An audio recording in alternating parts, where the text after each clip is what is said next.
Welcome back to the Transformation Roadmap. I am your host, and today we are taking things in a slightly different direction. We are not just having a casual chat about self-improvement today. We are really putting on our hard hats. We absolutely are. Yeah, because today we are acting as behavioral architects. We are looking at a blueprint, a very specific psychological field manual that is literally designed to tear down the faulty wiring in your brain and rebuild it for high performance. That is exactly the right tone to set, I think. Mm. And when we say field manual, we really aren't using that term lightly. We are conducting a full technical teardown today of a book called Procrastination and No More. A Guide to Productivity and Achieving Your Goals. Right, by Kanav Sakdev. He's the founder of the White Light System. And I want to be clear right out of the gate, this deep dive isn't just about, getting more done or hustling harder. This is about mental engineering. I love that framing, mental engineering. Yeah. Because I think a lot of people, and I definitely include myself in this, have this default setting where we view procrastination as a moral failing. Oh, 100%. You know the drill, it's like, I'm just lazy, or I'm just not disciplined enough, or I'm a slob. It feels like a defect in our character. But Sakdev really flips that script entirely, doesn't he? He does, and frankly, it is the most important paradigm shift in the entire text. The core premise here is that procrastination is not a character flaw. It is a structural failure in the brain's execution systems. A structural thing. Think of it like a bridge. If a bridge collapses, you don't stand there and blame the steel for being lazy or unmotivated. Right. You don't yell at the concrete. Exactly. You blame the load-bearing calculations. You blame the architecture. Yeah. Sakdev argues that if you are procrastinating, it is simply because the mechanism for action, the literal psychological circuit in your head, is jammed or misaligned or just broken.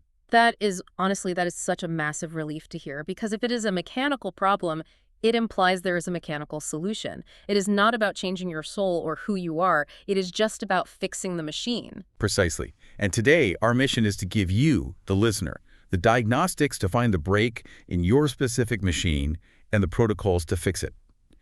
We want you to leave this deep dive with a mechanical understanding of why you fail to act and a very specific set of tools to correct that. But I do have to offer a quick disclaimer right up front, because we want to be totally honest about the scope of what we can do here today. We are covering the core protocols. But this entire framework, the white light system that Sakdev outlines, it is dense. Very dense, highly structured. It's a full architectural schematic. It really is. We can give you the overview today, kind of the greatest hits of the engineering principles. But to really rebuild your subconscious from the ground up, you need the full manual. Think of this deep dive as a tour of the model home. The book contains the actual blueprints, the wiring diagrams, the plumbing schematics you need to build it yourself. Absolutely. So let's get into the diagnostics. Segment 1 here is deconstructing the procrastination mechanism. Now, Sakdev defines procrastination not just as putting things off, which is how we usually think of it, but as a complex psychological beast. What exactly does he mean by that? Well, it is a clinical definition. He moves us away from that casual idea of, oh, I'll just do it later, and points toward a very specific conflict happening inside the brain. It is essentially a war between your limbic system and your prefrontal cortex. The ancient brain versus the modern brain? Exactly. The limbic system is ancient, it's emotional, and it craves immediate comfort and safety.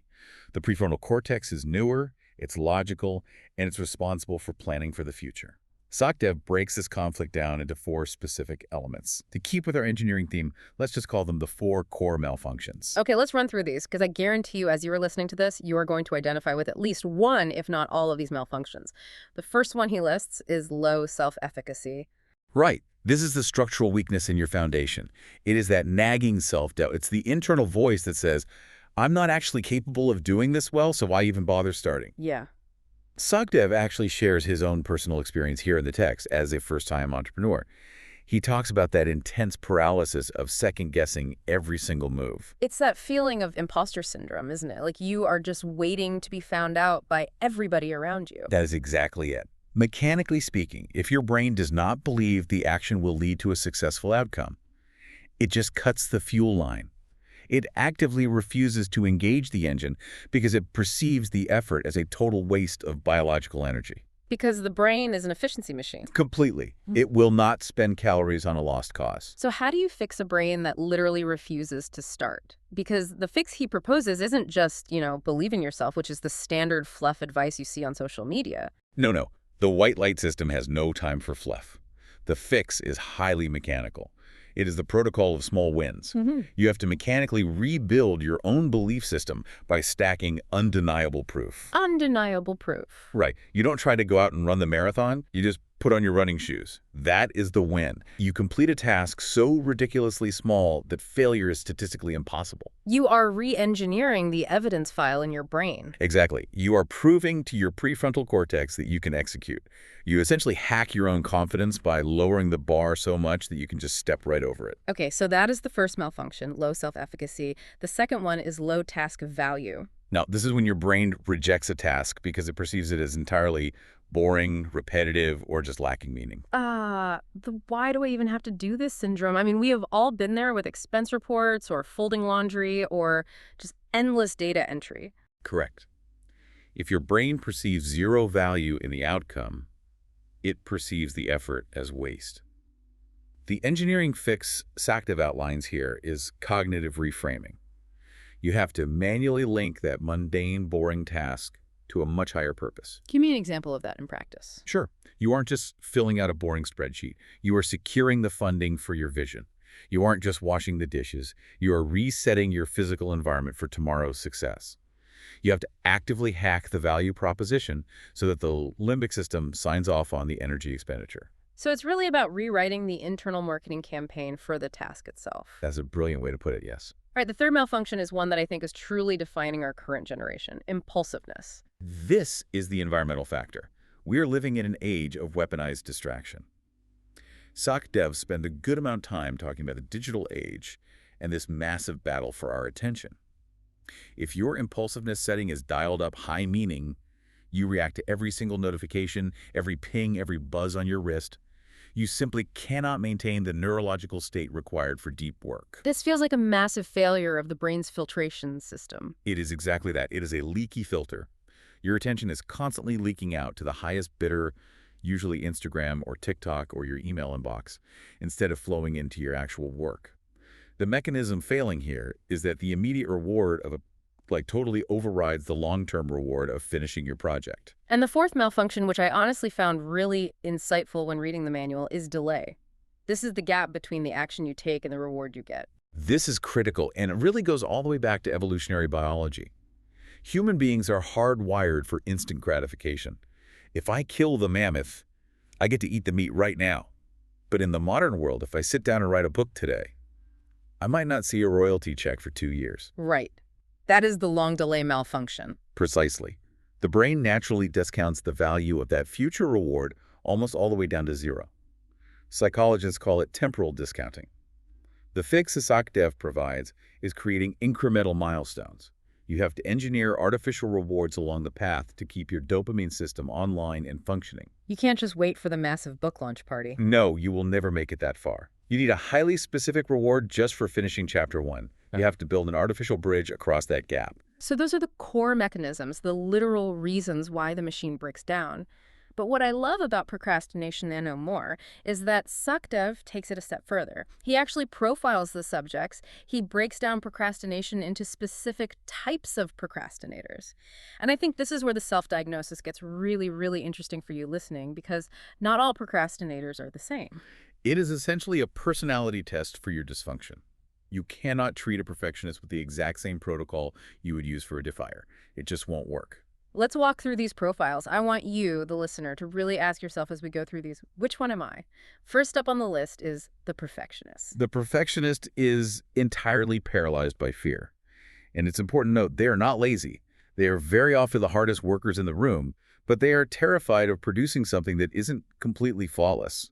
They're always waiting for ideal circumstances. The perfect amount of time, the perfect energy level, the perfect software tools. Which, of course, never actually arrive. Their procrastination is basically a heavy shield against criticism. Because if they never actually finish the project, it can never be judged. Wow, yeah. Then there is the dreamer. Now, the dreamer has very high task value, meaning they absolutely love the idea of the result. But they have incredibly low execution. They have a massive, beautiful vision, but completely fuzzy blueprints. They want the result without the grueling process. Right. They often rely on other people for the actual doing while they stick to the fun part, the visioning. They confuse thinking about work with doing work. And the trap here is that they get a massive dopamine hit just from imagining the success, so their brain feels absolutely no urgent need to actually go out and earn it. I think we all know a dreamer. Or let's be honest, maybe we have been the dreamer at some point. What about the worrier? The worrier is totally plagued by the what-ifs. This links directly back to that low self-efficacy malfunction we talked about earlier. They simply do not trust themselves to handle the outcome, so they just stay in the warm safety of inaction. What if I fail? What if I look stupid in front of my boss? Or even, what if I succeed and I can't handle the new pressure? Yeah, fear of success is real. And then there's the one that I think so many high performers heavily relate to, the crisis maker. Ah, yes, the adrenaline junkie profile. The crisis maker relies entirely on the massive cortisol spike of a looming deadline to overcome their own inertia. SacDev references Tim Urban's concept here, the panic monster. They literally cannot start a task until the consequences of not starting are immediate and completely terrifying. Is that even sustainable? I mean, it works, obviously, until it suddenly doesn't. It works, but it is an incredibly dirty fuel source. It inevitably leads to burnout, high blood pressure, and eventually really subpar work, because you are always rushing at the last minute. You are architecting a life of constant grinding emergency. There are two more distinct profiles he outlines here, the defier and the overdoer. The defier is really fascinating. It is an act of subconscious rebellion. It's this internal voice saying, you can't make me do this. It is a deep resistance to authority, even if that authority is just a past version of themselves who set a goal on a calendar. It is using procrastination as a way to assert dominance and control. And the overdoer. The overdoer is simply experiencing a catastrophic failure of prioritization. They take on absolutely everything, they completely lack the ability to say no, and they just collapse under the sheer weight of it all. They end up doing nothing because they're desperately trying to do everything all at once. It is a systemic collapse of their mental bandwidth. Identifying which specific profile you fit into is massive. And honestly, SacDev's book goes into highly detailed questionnaires on this because, as you said earlier, you can't apply the right cure if you don't know the exact disease you are fighting. Exactly. If you tell a perfectionist to just go write a sloppy, terrible first draft, that actually works. It breaks their paralysis. Yeah. But if you tell a defier to do that, their brain might rebel against the instruction itself just because you told them to do it. Yeah. You have to have the manual for your specific machine. So once we have run the diagnostics and we have identified our exact profile, we move into segment 2, the foundation. This is all about vision, purpose, and goal architecture. Now, these are terms that get thrown around in cheesy corporate seminars all the time, but SacDev makes a very clear, almost technical distinction between vision and purpose. He really does. And if we stay with our architectural terms, think of the vision as the actual blueprint of the house you want to build. It is the masterpiece, the mental portrait of the future. It has to be highly visual. You need to vividly see it in your mind's eye. What does the house look like? How many rooms does it have? What color is the siding? Right. It's the destination. Okay, so if vision is the blueprint and the destination, what is purpose? Purpose is the foundation and the compass. It is the deeper why. It is the emotional fuel that actually powers the heavy machinery to build that house. A blueprint without a construction crew or funding is just a pretty drawing on a desk. Purpose is the funding. It is the visceral reason you show up to the construction site when it's pouring rain and you are exhausted. He talks extensively about the alignment protocol here. What exactly happens when your vision and your purpose aren't synced up? Friction. This is a crucial engineering concept. If your actions, what you are actually doing on a daily basis, do not tightly synchronize with your core values, your purpose, you generate massive psychological friction. And that friction is procrastination. Wow. Procrastination is very often just a blinking warning light on your dashboard saying, warning, you're actively doing something that does not align with who you actually want to be. So you have to align them. And once they are aligned, then you have to engineer the actual goals. We have all heard of SMART goals. Specific, measurable, achievable, relevant, time-bound. But again, SacDev strips away the standard corporate buzzword vibe, and he treats this framework as a precision tool. Because it is about installing constraints. A goal without rigid constraints is just a wish floating in the air. Let's really break down the engineering of a SMART goal, because most people do this wrong. Let's do it specific. You do not say, I want to get fit. That is horribly vague. The brain completely ignores vague instructions. You say, I want to reach 15% body fat by doing resistance training 3 days a week. Measurable. You must have a benchmark. You need hard data. If you cannot track it on a spreadsheet or a chart, you cannot improve it. Achievable. This is the brutal reality check. Do you actually have the resources for this? Do you have the time? Or are you just setting yourself up for that low self-efficacy trap we discussed earlier by aiming for something mathematically impossible right now? Does this specific goal actually move the needle on your master vision? Does it align with the purpose? And finally, time-bound. This is arguably the most important constraint for chronic procrastinators. You absolutely must have a hard finish line to create the necessary healthy urgency without relying on the toxic panic of the crisis maker. He also introduces this concept of reverse engineering, or what he calls the master plan. And this struck me as incredibly logical, but honestly rarely practiced by most people. Right. Most people plan their lives looking forward. They say, I'll start today and I'll just see where I end up in a year. Self-Diagnostics says absolutely not. You start at the finish line. If the vaster goal is to publish a book in 12 months, you plant a flag there and you work backward. So what needs to happen in month 11? Editing and proofreading. Month 10? The final completed draft. Before. Just the chapter outline. All the way back to what you need to do right now, today at 2 p.m. This creates a very rigid, linear path of execution where it is almost impossible to get lost. It completely removes the ambiguity. And ambiguity, as we know, is a massive breeding ground for procrastination, especially for profiles like the worrier and the dreamer. Precisely. Ambiguity creates a massive safety net for inaction. Specificity forces action. Okay, let's shift and really unpack segment 3, tactical countermeasures. Because this is where the rubber meets the road. We get into specific time management protocols here. And it starts with a philosophy of time that is, well, it's a bit of a slap in the face. It is the concept of opportunity cost. And this is a very hard truth that Self-Diagnostics lays out right in the middle of the text. Every single choice you make is a trade-off. Every single time you say yes to scrolling social media for an hour on the couch, you are actively, deliberately saying no to your goals. You are saying no to sleep. You are saying no to reading. You are saying no to spending time with your family. We tend to treat time like it's this infinitely renewable resource. But it's not. Time is a strictly non-renewable resource. Once that hour is gone, it is burned forever. You have to start treating your time with the exact same ruthless rigor that you treat your bank account. We just take a stack of $100 bills and throw them out the window, but we throw hours out the window every single day without a second thought. I absolutely love that perspective. So let's look at the algorithms he provides for spending that time, currency, intelligently. First, he talks about prioritization algorithms. How do we mechanically decide what to buy with our time? He suggests a few very powerful tools here. The Eisenhower matrix is the classic architectural model. It forces you to categorize everything into a grid, distinguishing what is urgent from what is important. And most of us spend our entire lives trapped in the urgent but not important quadrant, don't we? Exactly. Answering emails, reacting to other people's manufactured emergencies, putting out tiny fires that ultimately don't matter to the vision. The goal of the matrix is to force you to spend your currency in the important but not urgent quadrant. That is where strategic planning happens. That's skill building. That's exercise. That is where a high-value life is actually constructed. He also details the ABC analysis. That's a very simple but brutal ranking system designed specifically to prevent the overdoer from drowning. A tasks are critical. There are severe consequences if they are not done today. B tasks are moderate. C tasks are just nice to do. And the hard rule of the protocol is you never ever touch a B task until every single A task is completely finished.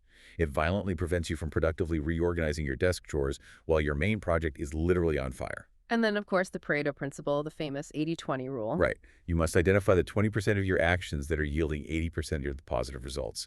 You find that 20% and you protect that time block with your life. Everything else is just noise. Speaking of protecting time, let's move from prioritization to actual execution protocols. Time blocking is a huge one. It's a personal favorite of mine. But how does the white light system implement it? Self-Diagnostics treats the calendar as a blank canvas, but he insists you paint it with completely rigid, unbreakable blocks. You do not utilize a standard to-do list. A to-do list is a trap. You utilize a when-to-do list. A when-to-do list. I like that. Because a task without a specific time block attached to it is just a polite suggestion to yourself. A task with a time block is a binding commitment. It forces your brain to be grounded in the physical reality of how long things actually take to complete. He also heavily features the Pomodoro technique and the 5-minute rule. Now, these seem like tools designed for very different engineering situations. They are. The Pomodoro technique is designed for endurance and focus management. It is a protocol for sprinting. 25 minutes of intense, unbroken focus, followed strictly by 5 minutes of cognitive recovery. It manages your energy, not just your time, which prevents that inevitable 3 p.m. afternoon crash. And the 5-minute rule? The 5-minute rule is basically a psychological hack for the start. It is designed for the paralyzed procrastinator. You literally tell your brain, out loud if you have to, I will only do this terrifying task for exactly 5 minutes. If I want to stop after 5 minutes, I have full permission to stop. It drastically lowers the barrier to entry. Exactly. It tricks the limbic system. Because usually once you just break the initial physics of inertia, the friction disappears and you just keep going. The hardest part is always the first push. And then there is the 2-minute rule. This is a protocol purely for mental hygiene. If a sudden task pops up and it takes less than 2 minutes to complete, sending a quick text, filing a single piece of paper, washing a coffee mug, you execute it immediately. Do not write it down. Do not put it in a time block. Just do it right then. Why is that rule so rigid? Because it clears your mental RAM. If you are constantly carrying around 50 tiny, insignificant tasks in your working memory, your entire operating system slows down. It causes severe decision fatigue. Yes. You have to aggressively clear the clutter so your processor can focus on the deep work. I actually use the 2-minute rule constantly in my own life.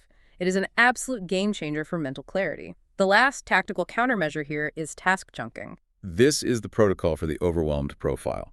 You take a massive, monolithic, task-like write master's thesis, Right. which is understandably terrifying to the brain, and you aggressively break it down into non-threatening, microscopic bites. Open the word document. That's a task. Yes.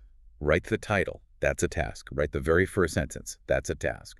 You make the individual steps so small that failure is basically impossible. You reduce the terrifying mountain into a very simple, manageable staircase. Let's shift gears again and move into segment 4, neuroengineering, the actual science of habit formation. Because, as we've established, willpower is just a battery that eventually runs out, isn't it? You simply cannot white-knuckle your way to success for an entire lifetime. You absolutely cannot. Willpower is strictly for short sprints. Habits are for the marathon. Habits are automatic subroutines. They run in the background of your operating system without draining your daily battery. Sukhdev breaks down the neurological circuit behind this, which is known as the habit loop anatomy. Okay, let's dissect that loop. It has 3 distinct parts. Right. First is the cue. This is the trigger. It could be a specific time of day, a certain emotional state, or even a visual cue, like seeing your running shoes by the door. Second is the routine. The routine is the actual behavior itself, the thing you were doing. And third, the reward. The reward is the hit of dopamine your brain receives for completing the routine. If you want to install a brand new protocol in your life, you have to deliberately engineer all 3 parts of this loop. You cannot just hope to form a habit by wishing for it. And this is where he heavily emphasizes neuroplasticity. Which is really the incredibly good news in all of this structural teardown. The adult human brain is malleable. You are not permanently stuck with your current buggy operating system. You can literally overwrite bad code. But it requires highly intentional, repetitive construction. So how do we actually construct it intentionally? How do you and I hack the loop? First, you start small. Sukhdev uses the seed concept here. Do not try to go out and plant an entire forest in one weekend. Plant one single seed. Right. Second, you must aggressively engineer your trigger cues. If you want to work out at 6 a.m., lay your gym clothes out the night before. Put them literally blocking your bedroom door. You are automating the start of the sequence. And third, which I think people struggle with, is positive reinforcement. Yeah. You have to deliberately design the rewards to hack your brain's motivation center. Yes, please explain this to the listener. Because I think a lot of high achievers feel like they shouldn't need a cookie or a gold star just for doing their basic work. They feel like it's childish. Exactly. But your lizard brain absolutely requires the cookie. You have to actively teach your primitive brain that hard work equals good feeling. If you finish a grueling 2-hour task and then immediately criticize yourself for not doing it faster, you are neurologically punishing the behavior. Your brain learns that work equals pain. Precisely. And it will resist doing it next time. Yeah. You have to consciously, deliberately celebrate the completion, even if it's just a private moment of saying, good job out loud, to trigger the release of that dopamine and physically cement the neural pathway. And I really want to mention here, for those listening, the book goes heavily into the specific chemistry of this, the neurotransmitters, dopamine and serotonin, and exactly how to manipulate them. We are just skimming the surface today, but truly understanding your own neurochemistry is absolutely vital for this kind of deep restructuring. It's vital. When you finally understand that dopamine is a finite currency, you stop spending it on cheap, useless things like social media likes. You hoard it and save it for the big wins. Segment 5 is honestly one of my favorite parts of the whole manual, case studies. Sachdev calls these the blueprints of the masters. He looks at massively successful historical and contemporary figures, not just as, heroes to worship, but as literal architectural models to study. Right. He reverse engineers their daily habits to show these theoretical protocols in actual practice. He proves that these aren't just magically talented people. They are simply people running vastly superior software. Let's look at the first model, Elon Musk. Musk is presented as the ultimate model of discipline. Now, regardless of how you view him personally, his execution output is mathematically insane. He uses the time-blocking protocol we discussed to the absolute extreme. He schedules his day in strict 5-minute slots. And Sachdev highlights a specific quote from him, right? Yes. When something is important enough, you do it even if the odds are not in your favor. That perfectly reflects the concept of incredibly high self-efficacy. Musk does not pause to calculate the probability of success.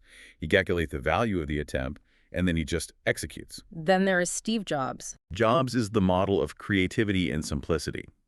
His core habit was the ruthless removal of complexity. He famously wore the exact same clothes every day to entirely eliminate decision fatigue. Saving that mental RAM we talked about earlier. Exactly. He focused heavily on interdisciplinary exploration, looking at calligraphy and technology to connect dots that others just didn't see. And he aggressively refused to multitask. He focused on one single thing with terrifying laser intensity. J.K. Rowling is another fascinating blueprint. She's the model of persistence, and she is the ultimate antidote to the perfectionist profile we diagnosed earlier. She wrote Harry Potter while being a single mother on welfare, facing brutal rejection after rejection from publishers. She systematically used failure as a foundation block, not as a stop sign. She managed to completely separate the doing of the writing from the result of getting published. What about Oprah Winfrey? Oprah is the model of mindfulness. She deliberately integrates deep introspection and journaling into her daily workflow. This acts as a regulatory mechanism for the emotional limbic system, ensuring that impulsiveness never takes over the controls. She remains the calm captain of the ship, completely regardless of the storm raging outside. Serena Williams. It's a model of resilience, specifically the ability to cognitively reframe setbacks immediately, in real time. In professional tennis, if you dwell on the point you just lost for even a second, you will lose the next one. She completely mastered the short memory for failure.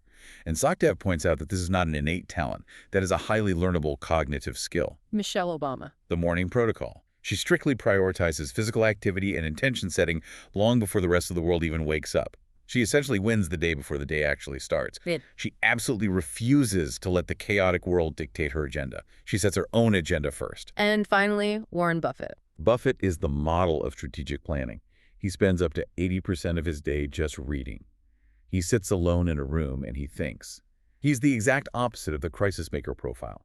He exhibits extreme patience and plays a very long game, totally neutralizing the delay malfunction by deeply trusting the compound interest of his intellectual effort. These really aren't just inspiring biographies, they are proofs of concept. If you apply the correct engineering, you get the robust structure. Now, moving into segment 6, maintenance and sustainability, because you can build a massive, beautiful machine, but if you do not do the maintenance, it will eventually break.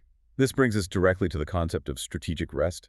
And Sachdev demands that we completely reframe how we view rest. Rest is not idleness. It is not laziness. It is critical system maintenance. Break down the mechanics of that maintenance. Well, cognitively, rest is when memory consolidation actually happens in the brain. If you don't rest, you don't retain the data. Physically, it is all about cortisol regulation. If your stress hormone, cortisol, remains chronically high, the prefrontal cortex, the logical planning part of your brain we rely on, literally shuts down. It goes offline. Completely offline. You literally cannot willpower your way through heavy cortisol burnout. And creatively, rest is the necessary incubation period. You cannot force a creative breakthrough by staring harder at a screen. You have to create empty space for the subconscious to connect the dots. So just to be crystal clear for the listener, doom scrolling on your phone on the couch is not rest. No. That is high-input stimulation. Real structural rest is incredibly low input. It is taking a walk without headphones. It is deep sleep. It is meditation. He also introduces objectivity training in this segment. This is a fascinating concept. It's about building intellectual humility. We all suffer from severe confirmation bias. We all live in comfortable little echo chambers. But to build a highly successful life, you require highly accurate data about yourself. SocDev suggests routinely using corporate tools like the SWOT analysis, evaluating your own strengths, weaknesses, opportunities, and threats, and applying that directly to your personal life to remove the emotion. He tells a very specific story about a client named Emma in the book to illustrate this, right? Yes, Emma severely struggled with receiving feedback at work. She immediately got defensive and angry. And SocDev points out that defensiveness is an impenetrable barrier to data. Once Emma learned to strip her ego and her emotion out of the feedback and just view it coldly as system diagnostics, she massively accelerated her career growth. You have to completely remove the ego to fix the machine. Exactly. Look, if your car breaks down on the highway, you don't take it personally. You don't think the car hates you. You just open the hood and you replace the broken part. You need to train yourself to treat your own behavioral failures the exact same way. All right, segment 7. This is the section I like to call the woo-woo filtered through science.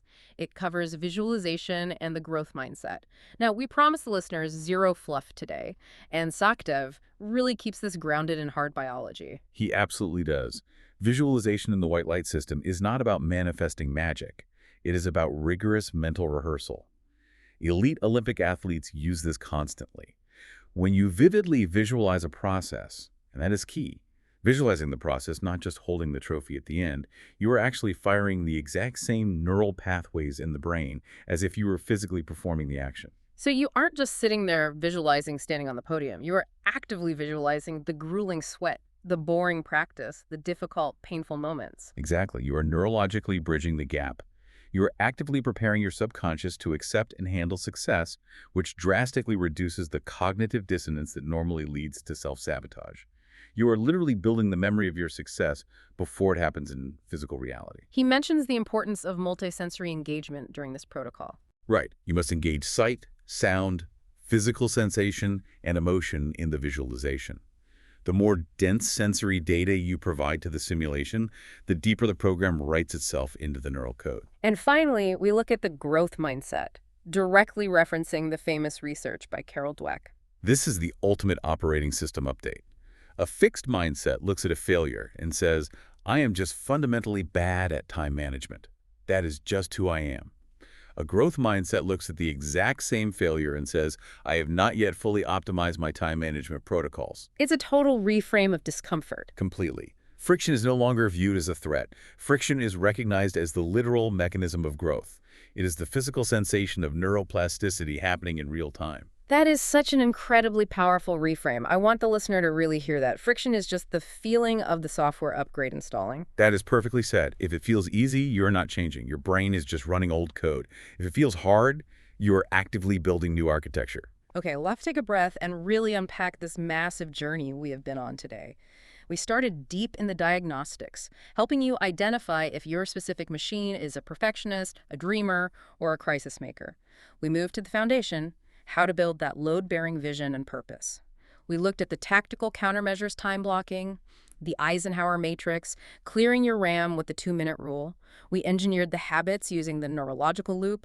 We studied the blueprints of the masters. We discussed critical maintenance through rest and objectivity. And we finished with the ultimate operating system update, the growth mindset. It is an incredibly comprehensive airtight system, but I have to issue the warning here, the gap warning. Yes, the trap. Listening to this deep dive today is a passive activity. It might feel like you are doing work right now because the concepts are dense, but you are not doing work. This is just consumption. Doing the actual work requires active implementation. That is the ultimate trap of what we could call the learner profile. You listen to this, you feel smarter, you feel a hit of dopamine, so you feel accomplished. But absolutely nothing has changed in your physical reality yet. Exactly. To permanently rewire your subconscious, you simply cannot just rely on a podcast summary. You absolutely need the full schematic. We have highlighted the heavy pillars today, but the critical nuance, the specific daily exercises, the deep self-diagnostic questionnaires, the granular neuroscience of the white light system, all of that is contained inside the manual. And that manual, again, is Procrastination and No More, a guide to productivity and achieving your goals, written by Kanab Sakdev. Listen to me. If you are truly serious about this, if you are finally tired of dealing with the exact same structural failures in your own execution system year after year, you need to get this book right now.